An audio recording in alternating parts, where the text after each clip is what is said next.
네, 안녕하세요. 한때의 미대생입니다. 오늘은 1997년 IMF 외환 위기가 왜 발생했는지 국제적 관점과 환율 관점에서 최대한 쉽게 설명해 드릴 수 있도록 하겠습니다.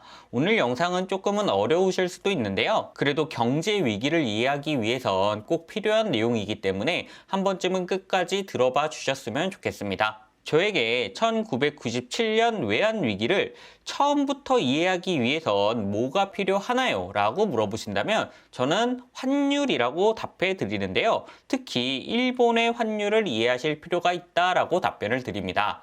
왜냐하면 IMF 사태의 씨앗은 1985년 플라자 합의라는 것에서부터 시작이 되기 때문인데요. 왜 플라자 합의가 우리나라 IMF 외환 위기를 발생시키는데 영향을 주었는지 제가 천천히 설명해 드릴 수 있도록 하겠습니다. 지금 보시는 표는 달러 대 엔화 환율을 나타낸 표인데요. 보시면 1985년 9월에 플라자 합의가 진행이 되고 돈의 가치가 쭉 아래로 움직이는 한마디로 엔화 강세, 일본 돈의 가치 상승이 일어나게 됩니다. 이게 왜 우리나라 외환 위기와 연관이 되느냐 하면요. 1985년 9월에 플라자 합의로 인해서 일본 돈의 가치가 상승하면서 일본 사람들이 해외 투자를 하기에 정말 좋은 여건이 되었다. 이게 우리나라 외환 위기를 불러오는 1차적인 역할을 하게 됩니다.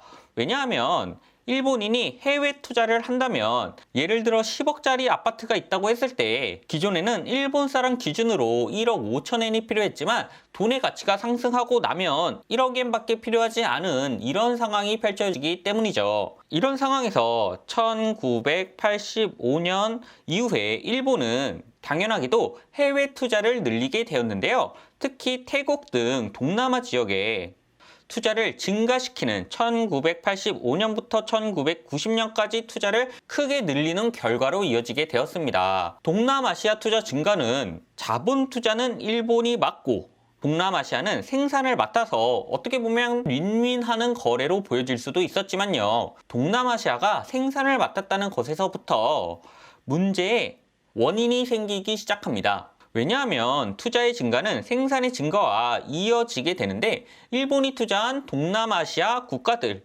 여기에 플러스로 대만과 우리나라까지 포함하면 모두 수출 주도형 국가라는 문제와 마주를 하게 됩니다. 이게 왜 문제냐 하면 생산은 늘어나는데 소비는 그만큼 늘어나지 않으면서 소비 대비 생산 과잉이 일어나게 되고요. 이 결과로 인해서 우리나라의 수출 경쟁자들이 이곳 저곳에서 많이 출몰할 수밖에 없었던 것이죠.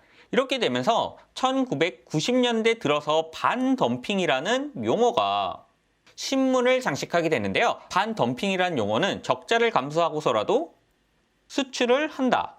간단하게는 이렇게 이해해 주시면 됩니다. 과잉 생산으로 인해서 반덤핑이라는 수출 형태가 나타나게 됩니다.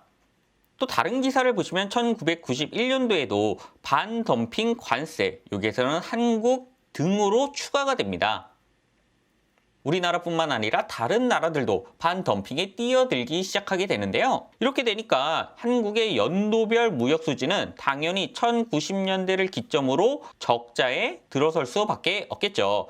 이 구간을 확대한 게 이 표인데요. 1990년을 기점으로 해서 적자가 이어지는 모습을 확인해 보실 수가 있습니다. 이렇게 되면서 당연히 한국 산업의 고용 비중에서 제조업이 담당하는 비율이 낮아질 수밖에 없었는데요.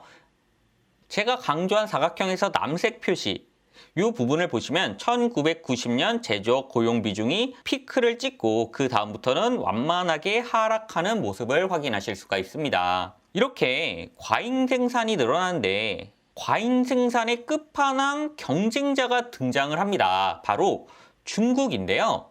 중국은 1992년 덩샤오핑이라는 중국의 지도자가 남순 강화라는 정책을 발표하면서 개혁 개방이 가속화하게 됩니다.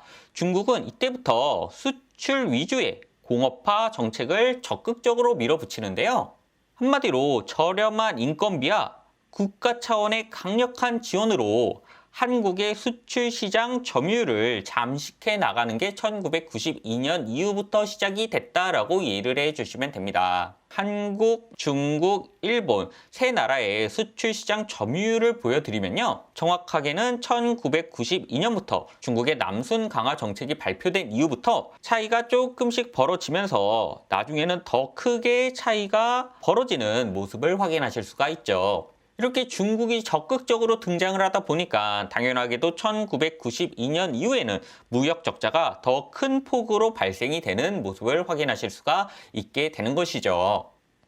한마디로 환율로 인한 일본 엔화의 환율로 인해서 동남아 지역에 과잉 투자와 생산이 일어나게 되고요. 여기다가 플러스로 중국의 개혁 개방과 수출 주도 정책으로 우리나라의 수출 경쟁력이 부실해지는 결과로 이어지게 되었다. 이게 IMF 외환위기가 발생하게 된 1차적인 원인이다 라고 말씀을 해드릴 수가 있습니다. 여기에 두 번째 원인, IMF 사태의 스노우볼은 종합금융회사, 줄여서는 종금사라는 회사들이 우리나라 외환위기를 더욱 가속화시켰는데요. 왜냐하면 앞서 제가 설명드린 이유로 수출 경쟁력이 부실해지면, 안 좋아지면 당연히 무역 적자가 심해지게 되고요. 무역 적자가 심해지게 되면 우리나라의 돈의 가치가 하락을 하게 되는 결과로 이어지게 됩니다. 이렇게 되면 우리나라의 돈 가치가 하락하면 일반적으로는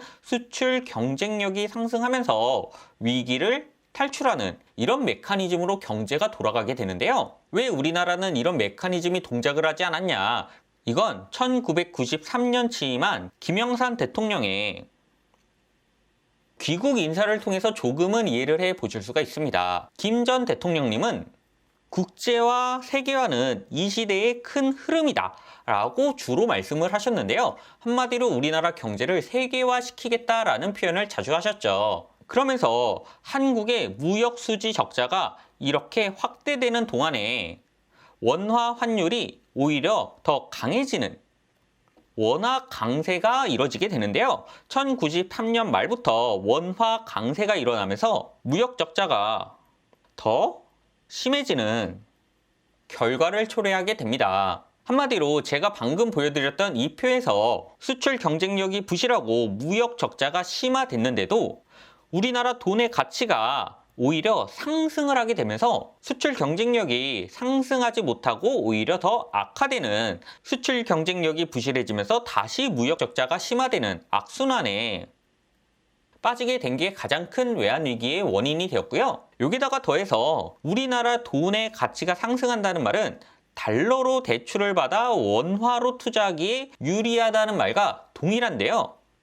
이걸 하기 위한 금융기관, 1993년 말부터 종합금융회사라는 게 출범하게 되면서 IMF 위기를 조금 더 가속화시켰다라고 말씀을 해드릴 수가 있습니다. 1993년에 태어난 종금사는요, 1994년부터 1996년까지 동남아 및 해외에 투자 규모를 증가시키게 되는데요. 이때 단기로 달러로 빚을 차입해서 단기로 돈을 빌려서 동남아시아나 해외 국가 플러스 우리나라 기업에 장기로 대출을 해주게 됩니다. 이게 무슨 문제냐 하면요, 엄청난 위험을 가진 국가, 나라에 내 돈이 아닌 대출을 받아서 투자를 했다라는 말로 이해를 해주시면 되고요. 지금의 시각에서는 조금은 이해하기 힘든 투자를 IMF 외환 위기 전에는 적극적으로 해왔다라고 이해를 해주시면 됩니다.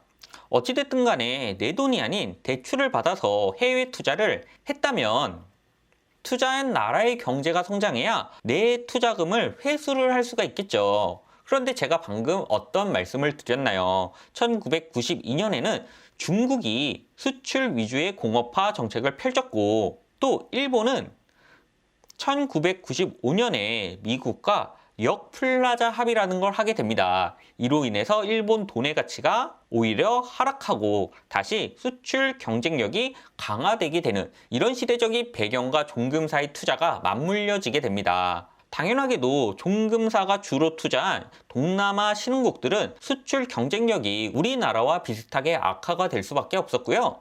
당연히 무역수지 적자가 심해지고 외환 보유고도 그와 동일하게 하락하는 결과로 이어질 수밖에 없었죠. 특히 태국 등 동남아 국가들은 고정환율제라는 제도를 시행하고 있었는데요. 이게 동남아의 문제, 외환위기 문제를 더욱 가속화하는 역할을 하게 됩니다. 고정환율제가 왜 문제냐? 제가 방금 전에 보여드렸던 이 표를 태국에 대입해보면 마찬가지로 이게 문제일 수밖에 없겠다라고 이해를 해 보실 수가 있는데요. 한마디로 수출 경쟁력이 부실해지면 무역 적자가 심화되고 자국의 돈, 태국의 돈 가치가 하락하고 수출 경쟁력이 상승하고 위기를 탈출하는 이 메커니즘이 하나도 동작하지 않고 외환 보유고가 더 빨리 고갈을 할 수밖에 없는 고정환율제 로 인해서 문제가 더 크고 빠르게 다가올 수밖에 없었던 것이죠. 지금 보여드리는 이 표는 태국의 무역 수지를 나타낸 표인데요. 태국은 1960년대부터 항상 무역 수지가 적자였다. 무역 수지 적자로 인해서 달러가 없는데 달러를 팔아서 환율을 유지시키고 있었다라는 말로 이해를 해 주시면 됩니다. 이게 우리가 들어도 이해가 안 되는데 당연히 선진국들의 외환 투자자는 이런 취약성을 놓칠 리가 없었고요. 동남아 외환 시장의 취약성을 1996년도 말에 감지를 하면서 태국을 시작으로 환율 투자자들의 공격이 이어지게 됩니다. 동남아 외환 시장이 위험해지니까 당연히 우리나라 종금사가 빌린 단기 대출도 연장이 더 이상 진행되지 않거나 새로운 대출이 나오지 않게 되는데요. 이 종금사들은 돈을 단기로 차입해서 해외에 투자를 했기 때문에 내가 빌린 돈의 만기와 빌려준 돈의 만기가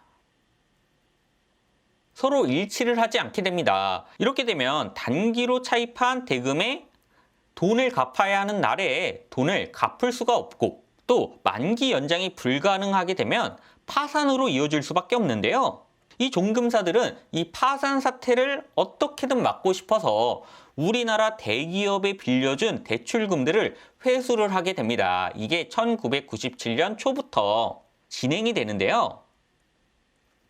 물론 우리나라의 대기업들도 부실하게 경영해서 위기를 키운 것은 맞지만 1997년 1월 30일 날 한보그룹의 부도라든지 7월 15일 날 기아그룹의 부도 유예 협약 같은 일들은 종금사들로 인해서 대출이 많던 기업부터 부도가 시작되었다라고 이해를 해 주시면 됩니다. 제가 한보그룹이나 기아그룹이 경영을 잘했다라는 얘기가 아니라요. 한보그룹과 기아그룹의 부도 사태는 일정 부분은 동남아시아 외환위기와 플러스로 종금사와 영향이 있다는 걸 꼭 이해를 해 주셨으면 좋겠다라는 말씀을 드리고 싶습니다. 결과적으로는 대출금이 많던 기업부터 1997년부터 차례대로 부도가 시작되게 되고요. 그렇게 되면 경기가 악화되고 우리나라의 신뢰도가 하락하는 결과로 이어지게 됩니다. 우리나라 신뢰도가 하락하면 더 많은 대출의 만기 연장이 불가능해지게 되고요. 이런 악순환에 빠져들면서 결국에는 1997년 대한민국의 IMF 외환위기가 닥치게 되었다라고 말씀을 드릴 수가 있습니다. 그래서 오늘 영상의 결론은요. 우리나라의 경제위기, 경제적 실현을 겪은 까닭은 국민들의 과소비, 호화 외제 사치품 구매도 아주 조금의 영향은 있을 수 있겠지만 국민들의 과소비보다 더 큰 영향은 환율과 과잉 생산과 종금사의 잘못된 투자 판단에 의해서 발생이 됐다. 이렇게 보시는 게 조금은 정확한 문제의 진단이다라고 말씀을 드릴 수가 있습니다. 한마디로 무역 수지 적자, 수출 경쟁력이 약화되고 무역 수지가 적자가 나서 IMF 외환 위기가 발생을 했다라고 이해를 해 주시면 되고요. 경제 위기는 국제 관계에 더 큰 영향을 받는 경우가 많다. 물론 내부의 문제도 있지만 경제 위기의 트리거는 국외에서 날아오는 경우가 좀 더 많다라고 말씀을 드릴 수가 있습니다. 그렇기 때문에 경제 위기의 징조를 조금이라도 빨리 알고 싶으시다면 환율에 대해서 관심을 많이 가지시는 게 중요하다라는 말씀을 드릴 수가 있겠네요. 오늘 제 영상이 IMF 외환위기 과정을 이해하시는 데 조금이나마 도움이 되어 드렸으면 좋겠고요. 저는 다음에 조금 더 유용한 콘텐츠로 찾아뵐 수 있도록 하겠습니다. 감사합니다. 한때의 미대생이었습니다.